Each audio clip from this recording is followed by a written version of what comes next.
Everyone, welcome to the Existential Stoic Podcast. This is a quick fix number 22. We're going to talk about being a better leader. I'm Danny. I'm here with my buddy Randy. Hey, Danny. Hey, Randy.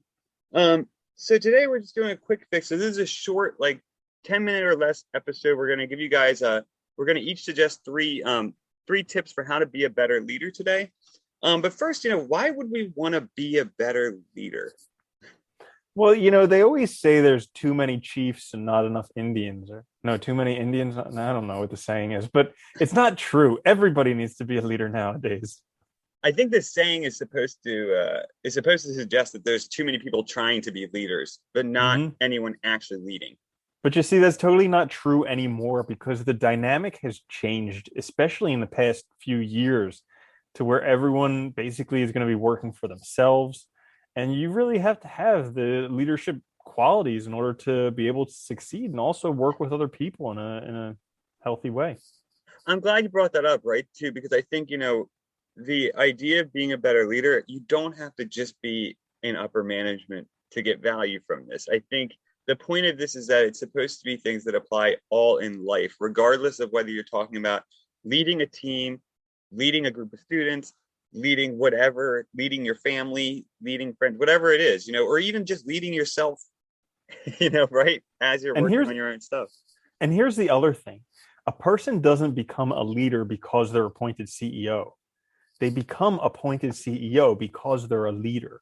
So learning how to do this is actually, it'll make you more money. So, when you get some, send it our way. There you go. There you go, right? It'll give you success and riches, and that's what we're all fucking interested in. That's what matters. Yeah, that's how you're successful, right? If you make a lot of money. You have to, otherwise you're not American. Isn't that it? Perfect. All right.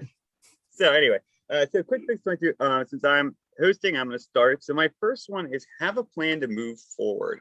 I think this is important because I was actually thinking about this for two reasons. One, I've talked to so many people who work for others where the company seems to have no idea what they're doing, or their management seems to have no clear plan.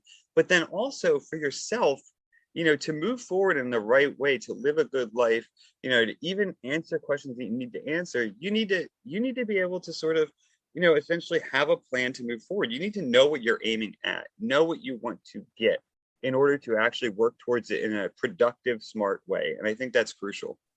Yeah, that's a really important point. Like I've trained myself to be very solutions oriented. So instead of looking at the problem, I look for a solution. And I've worked places where I've had to stop working because they literally didn't care about solving things. Like the same things were problems for years upon years upon years. Oh, yeah. And everybody knew it was a problem and everybody complained about it, but they had no interest in solving it. And so they don't even care. It's insane. Yeah. Yeah. So I think what you said, like know the direction you're going, that's very helpful. Yeah. So my first one kind of goes along with that. So I look at being a leader as kind of leading other people. And so one of the things is noticing the work of those other people and being grateful for it, saying thank you for the work that they're doing, noticing that they're doing it, noticing that they're growing, that they're expanding, that they're doing that stuff. Because when they see that you notice that, it'll make them feel a lot better and they'll be more likely to do it. I like that one too, because even like when we were talking about the small delights, by starting to notice it, you'll become more aware of it too. You'll actually be more aware of what people are actually doing when they accomplish these things and the role they play, which is really important. I like that a lot. Yeah. Yeah, I've worked at other places. Yeah, I've worked at other places where the only time I ever heard my boss talk was when I did something wrong. And that was it was the worst experience because I never knew he even knew I existed until I did something wrong. And then it was like, okay, he's coming into critique. But when I was doing all this stuff perfectly, not a word. Yeah, see, that's a terrible management model. It's really bad. Mm-hmm. Yeah, my second one actually goes nicely with that too. It's listen.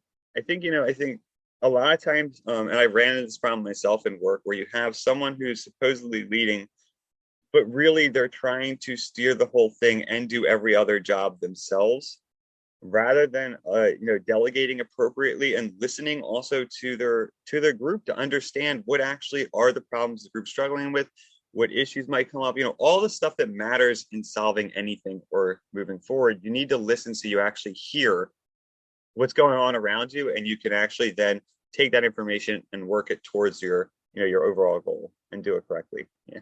Yeah, that's a great one because it just gives you so much more information when you're able to listen. Because yeah. Yeah. So my second one is have fun. Oh. Like I always try to do this because I would work in like veterinary offices where it would be like, I would be the quote unquote leader of, anywhere between 5 and 20 people. And it was just like they always loved working with me because I was just like, let's enjoy what we're doing. I mean, we got here because we want to enjoy our work. So let's just enjoy it. Let's make sure it's safe and it's good for everybody, but let's have fun. Well, I like that one a lot too, because it's like you can do any job in a safe, effective manner and still enjoy it. It doesn't mean Dude, we you don't usually did have it to enjoy better it. because we were having Yeah. fun. Well, You that's know? just it though, right? Because when people are having fun, that means morale's up. That means they're interested, they're engaged. When people are miserable, dude, they're not engaged. They're not paying attention. I love that one. I think it's crucial. Yeah. It's really Mhm. important. And that goes really nicely with my third one too, which is know your group dynamic. I think we forget this a lot. When you look at meetings or teams or even like a family, and if you understand the group dynamic, if you understand how the parts fit together, you're going to be way more effective using that team than you would be if you don't have that information. So I think you need to know like who works well together, right? Who's really good at X or Y or Z, and who always struggles with D or whatever, right? And you can use that information to really, get your team focused and doing the right things, or yourself. Mhm. And Yeah. that's interesting because that actually requires more work of the leader. Like it's oftentimes learning about group dynamics isn't something you're taught in school. It can be something you get just from experience, but oftentimes it requires reading books on that stuff and learning more. Yeah. I think that's part of it, right? I think a lot of times we look at leaders now as if they have less work, when in reality they should have that. I think they have a harder job and should have more work because that's why they're in that role, to get everyone together, right? Rather than sort of just do nothing.